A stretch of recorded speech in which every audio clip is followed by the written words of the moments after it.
CBI হেফাজতে লালন শেখের মৃত্যু মামলার তদন্ত করবে রাজ্যই। বগটুই মামলায় কলকাতা হাইকোর্টে স্বস্তি মিলল না সিবিআই এর। বগটুই কাণ্ডের তদন্তে এবার সিট গঠনের নির্দেশ উচ্চ আদালতের। সিআইডি থেকে তদন্ত ভার গেল সিটের হাতে। আইপিএস প্রণব কুমারের নেতৃত্বে সিট গঠনের নির্দেশ হাইকোর্টের। বগটুই মামলায় আদালতে স্বস্তি মিলল না সিবিআই এর রক্ষাকবচ থাকছে সিবিআই অফিসারদের, তবে তদন্ত করতে পারছে না সিবিআই অফিসাররা। লালন শেখের অস্বাভাবিক মৃত্যু মামলায় তদন্ত করবে রাজ্যের অফিসারদের নিয়ে গঠিত সিট। এদিন সিআইডির হাত থেকে তদন্ত গিয়েছে সিটের হাতে। সিট গঠন করে তদন্তের নির্দেশ বিচারপতি জয় সেনগুপ্তর। রাজ্যে কর্মরত আইপিএস প্রণব কুমারের নেতৃত্বে সিট গঠন আদালতের। সিটে থাকবেন রাজ্য পুলিশের আধিকারিক বীরেশ্বর চট্টোপাধ্যায়। প্রণব কুমার তার পছন্দ মতো বাকি আধিকারিক নিযুক্ত করতে পারবেন, যদিও বর্তমান তদন্তকারী আধিকারিকরা তদন্ত করবেন না।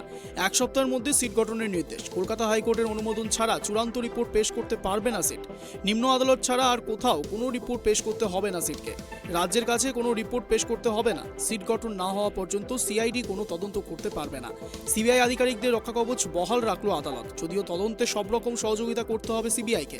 আদালতে নজরদারিতে হবে তদন্ত। গত 12ই ডিসেম্বর রামপুরহাটের পান্থশ্রী অতিথি নিবাসে সিবিআই এর অস্থায়ী ক্যাম্পে মৃত্যু হয় বগটুই কাণ্ডে অন্যতম মূল অভিযুক্ত লালন শেখের। বাথরুম থেকে ঝুলন্ত দেহ উদ্ধার হয়। তদন্ত শুরু করে রাজ্য পুলিশ। সিবিআই এর 7 তদন্তকারী আধিকারিকদের বিরুদ্ধে এফআইআর দায়ের করে রাজ্য পুলিশ।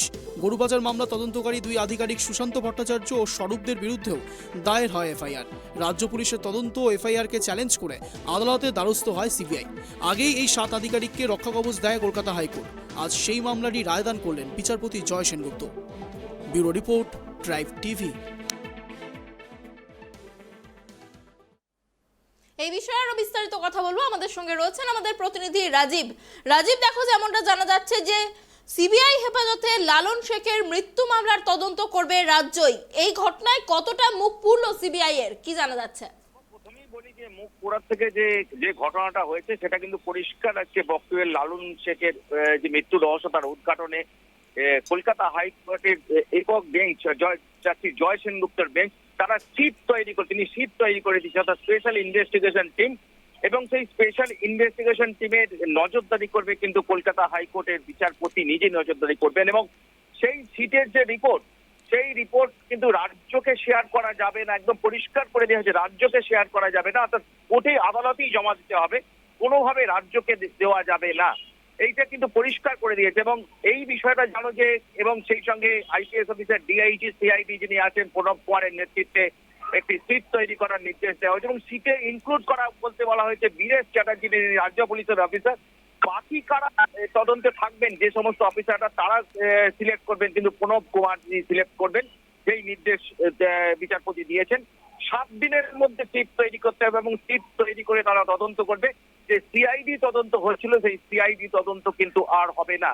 এবং সেই সঙ্গে সঙ্গে সিবিআই অফিসার যাদের বিরুদ্ধে এফআইআর হয়েছিল, যে লালন শেখের মৃত্যু রহস্য নিয়ে যে এফআইআর সিবিআই এর বিরুদ্ধে করা হয়েছিল, সেই সিবিআই অফিসারদের রক্ষা কবচ কিন্তু বহাল রইল।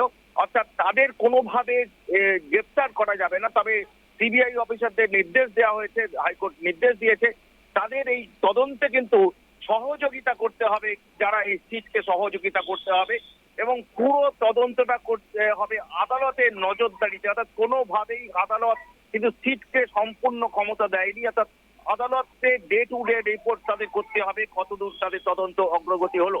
জানো যে এই ঘটনাটা হয়েছে যে বগটুইয়ের ঘটনার পরিপ্রেক্ষিতে যে 10 জনের মৃত্যু হয়েছে, আগুনে পড়ে মৃত্যু হয়েছিল, সেই মৃত্যু তদন্ত করছিল সিবিআই।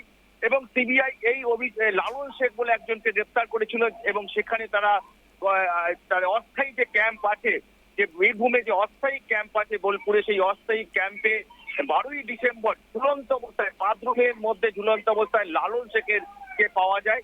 অর্থাৎ এরপরে কিন্তু পরিবারের লোকেরা তারা অভিযোগ করেন যে লালন শেখকে সিবিআই হেফাজতে মারা হয়েছে, অর্থাৎ তাকে হত্যা করা হয়েছে, খুন করা হয়েছে।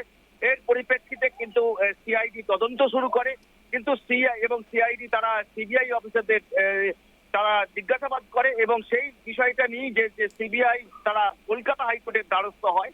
এবং কলকাতা হাইকোর্টের বিচারপতি জয় সেনগুপ্ত সেই বিষয়টাই কিন্তু সেই মামলারই রায় দিয়েছেন, যে সিট তৈরি করে দিয়েছেন। অর্থাৎ সিআইডি যে তদন্ত হচ্ছে সেই তদন্ত বন্ধ হয়ে গেল। যে সিআইডি প্রণব কুমারের নেতৃত্বে, আইপিএস অফিসার প্রণব কুমারের নেতৃত্বে ডিআইজি সিআইডি তার নেতৃত্বে এই তদন্ত হবে। এবং আদালতের নজরদারিতে হবে, অর্থাৎ সমস্তটাই নজরদারি করবেন বিচারপতি জয় সেনগুপ্ত, তিনি নজরদারি করবেন। এবং সেই সঙ্গে এই যে তদন্ত রিপোর্ট, সেই তদন্ত রিপোর্ট কোনোভাবেই রাজ্যকে শেয়ার করা যাবে না, সবটাই কিন্তু কলকাতা হাইকোর্টকে জমা দিতে হবে। অর্থাৎ বুঝতেই পারছে যে আদালত কোনোভাবেই কিন্তু সিটকে সম্পূর্ণ পাওয়ার দেয়নি, সব পাওয়ারটা কিন্তু আদালত নিজের হাতে রেখেছে, আদালতের নজরদারিতেই তারা তদন্ত করতে চায়। কোনোভাবেই সিটকে সম্পূর্ণ বিষয়টা ছেড়ে দেওয়া হয়নি, যাতে অভিযোগ বা মামলা প্রভাবিত না হয়। কিন্তু রাজ্য পুলিশের উপর তাদের আদালতের আস্থা রইল, যেটা সিবিআই চেয়েছিল রাজ্য পুলিশ তদন্ত না করুক, কিন্তু রাজ্য পুলিশের উপর আস্থা রাখলো সিবিআই। এবং সবটাই হবে কিন্তু কলকাতা হাইকোর্টের নির্দেশ নজরদারিতে হবে, অর্থাৎ সম্পূর্ণ একটা নিরপেক্ষ তদন্ত করার উপরই কিন্তু জোর দিল কলকাতা হাইকোর্ট। অনেক ধন্যবাদ রাজীব আমাদের সঙ্গে থাকার জন্য। আপনাদের আবারও একবার জানিয়ে রাখি, সিবিআই হেফাজতে লালন শেখের মৃত্যু মামলার তদন্ত করবে রাজ্যই। বগটুই মামলায় কলকাতা হাইকোর্টে স্বস্তি পেল না সিবিআই। বগটুই কাণ্ডের তদন্তে এবার সিট গঠনের নির্দেশ দিয়েছে উচ্চ আদালত এবং আইপিএস প্রণব কুমারের নেতৃত্বে এই সিট গঠন করা হবে বলে জানা গিয়েছে।